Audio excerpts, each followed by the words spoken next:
Welcome back to Inside Gillette Stadium this time. I'm Mike Petraglia, joined as always by Patriots expert columnist for WEEI.com, Christopher Price. All right, Chris, the Patriots had their in-stadium practice tonight for season ticket holders and residents of South Walpole, FOXBORO, and they were even gracious enough to invite those who attended the Ty Law Patriots Hall of Fame induction ceremony inside the stadium. It was quite a night. Yeah, it really was. It was a lot of fun. When you think about the collection of talent that was up there on the dais beforehand, when you had Ty and you had Rodney and you had Lawyer and Otis Smith, I thought that was a really nice surprise. You know, when you think of that secondary of that era, you don't think of Otis. He's not one of the guys you think of, but he delivered a very moving talk about, you know, what Ty Law meant to him in the relationship that the two had. It was a lot of fun. And it was a lot of fun to kind of go back and reminisce about those great teams from 2001, 2003, 2004. But, you know, we look forward now. And you look at this secondary, and I know both Darrelle Revis, Rodney Harrison, Ty Law, they all talked about that confluence of guys, you know, how this secondary could be just as good as those groups from 2001, 2003, 2004. Yeah, I asked Bill Belichick after practice exactly that question, and he said, we'll find out how good this group can be. That was a classic Belichickian answer to that question that everybody wants to know, really.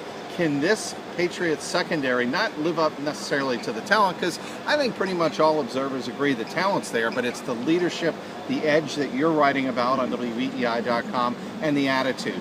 Is that going to be there? That's what everybody really wants to find out once the games start next week in Washington. From a practical perspective, I think when you look at this roster, I think the one question that you have when you're talking about comparing the 2001, 2003, 2004 groups to this group is the strong safety spot. You think that Devin McCourty is a very good center fielder, very good free safety, but there are questions at that strong safety spot. Can someone like Pat Chung step up? Can Tavon Wilson step up? Can you get a quality performance out of Logan Ryan, Ron Harmon, that group? Those guys. That position, even a week now into camp, is still very much up in the air. There's some possibilities there. There's some good, really intriguing in-house possibilities. But when you're comparing those groups, when you're comparing that group from the early part of the 21st century to this group, that's the area where I would question as to whether or not they could stack up with the previous generation. And going back again to those special guests in attendance at that ceremony, Rodney Harrison said this is the year that free safety, Devin McCourty, needs to step up. He needs to become a leader that everybody is looking up to. Harrison was asked whether or not Darrelle Revis is the kind of guy that needs to be, fired up, and he said probably not. He is that kind of professional, but the others, we'll wait and see. Yeah, I think it's going to be interesting to watch them develop and grow into leaders, because in Rodney can tell you in 2003, it's a very fine line to walk. When you come in here as a new veteran, you want to be mindful of the current power structures that's in place. You don't want to step on too many toes, but at the same time, you want to be able to assert yourself, and you want to be able to present yourself as a guy who can be counted on as a leader, can be counted on to be dependable in key situations. I think that's what we're seeing now from guys like Revis and guys like Browner.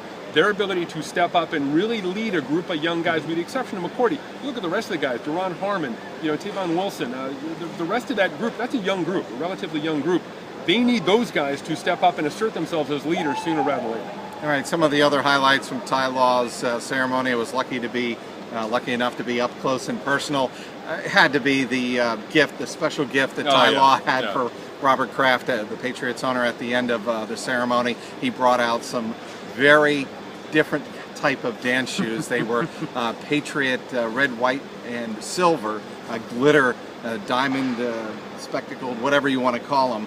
Rhinestone spectacled shoes, and they were fantastic. And what Ty Law did was reprise the whole what it means to be number one dance that he did with Robert Kraft after the Super Bowl wins in Super Bowl 36, 38, and 39. I think it's interesting to see how many guys came back today and see the type of atmosphere that they're creating around here. It reminds me of those Pittsburgh Steelers teams, those Dallas Cowboys teams, those Denver Broncos teams, where the previous generation will come back and really reminisce fondly, not get bogged down in history, but at the same time really show the loyalty, the commitment, that it's kind of become an extended family around here. When you look at those guys, when you look at guys like Bobby Hamilton coming back, who would have thought Bobby Hamilton would have come back for this, he was a great player, but kind of a random appearance here this evening. Max Lane, exactly. When you think of these guys coming back and wanting to be part of this, that's the sort of atmosphere that I think you want to foster as a team and as a franchise. All right, let's conclude the whole Rodney Harrison angle of all of this. He was asked about how Darrelle Revis is going to match up with the Patriots, what his responsibilities are going to be. And he said, let me make something very, very clear. There's a lot of talk about who the best corner is in the NFL, and I'm paraphrasing the quote here, but everybody talks about Richard Sherman, everybody talks about Patrick Peterson. The best cornerback on the planet plays here in New England, and that's Darrelle Revis, and that's high praise. It really is, and of course, there's the connection there. The Ty Law, the connection between Law and Revis, going back to their days in Pennsylvania.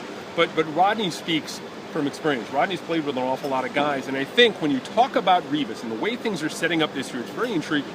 Revis is almost lying in the weeds. It's almost kind of an underplayed national storyline, and we've talked about this before. I still maintain this. This is what's going to happen. Revis is going to come out in week 1 and have a great week 1, and all of a sudden, everyone around the league is going to go, "Oh my goodness, how did Darrelle Revis, become a part of this team?" He is really kind of underplaying it right now. Revis, to his part, he's not engaging in the back and forth that we've seen over the last couple weeks with Peterson and with Sherman in getting on Twitter and going back and forth. Revis used to be a pretty prolific tweeter. We haven't seen anything from him at all over the last couple of months. So I think he's in a position that he likes to be in. People have almost forgotten about him on a national level. I think that's going to change. That's all going to change come week 1. All right, let's wrap it up by talking about the actual practice we did have here inside Gillette Stadium for the first time since the Patriots beat the Indianapolis Colts in the divisional round of the playoffs last January. There was a scary moment, and that was Roy Finch, the rookie draft pick, ran out of bounds on an edge play around the right end and right behind us into the defensive sideline. He had to be tended to along with Canoris Davis. Canoris Davis eventually got up. Roy Finch had to be helped to the locker room. The initial reports are that it possibly was some type of knee injury, but not considered serious. Patriots dodge a huge bullet there. Yeah, it's interesting too, kind of building on that point, you look around the league and there have been a lot of guys who suffered some pretty serious injuries over the first week plus of training camp. The Patriots have been very lucky in that regard. They haven't suffered a serious injury. They've stayed relatively healthy. Finch is going to be a guy worth watching, though, going forward, because as a rookie, you cannot afford to miss any time at all. I don't care, it's one practice. You can't afford to miss a single snap, a single opportunity. And it's going to be interesting to watch his development to see, first of all, if he comes back, and second of all, to see if he's set back by the time off.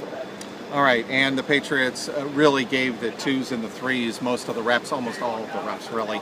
The starters did not take part in any of the 7-on-7 or 11-on-11 drills here at Gillette. What do you make of that? It was an uneven performance today by, I think, the backups. I think Garoppolo being in the stadium for the first time, the lights are on, there's there's a handful of fans in the stands. I think it might have been a bit jarring for him, and I think maybe we saw that reflected on his performance in the field.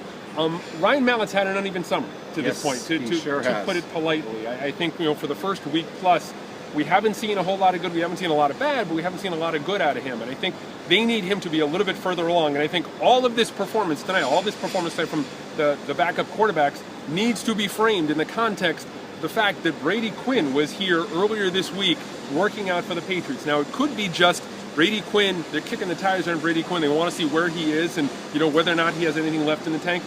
Maybe they want to know, about him possibly contributing to this team. We don't know yet, but it's going to be interesting to see, and really going to be interesting to watch that whole scenario play out over the course of the summer. And you could see the frustration in Ryan Mallett's face building as he overthrew a couple of receivers early on in practice, and he just bent over at the hips, hands on knees. The interesting thing is, too, and haven't had backup quarterbacks tell me this before, and they say this with all due respect to Tom, he's a reps hog. And so you have to take advantage of the reps you're going to get.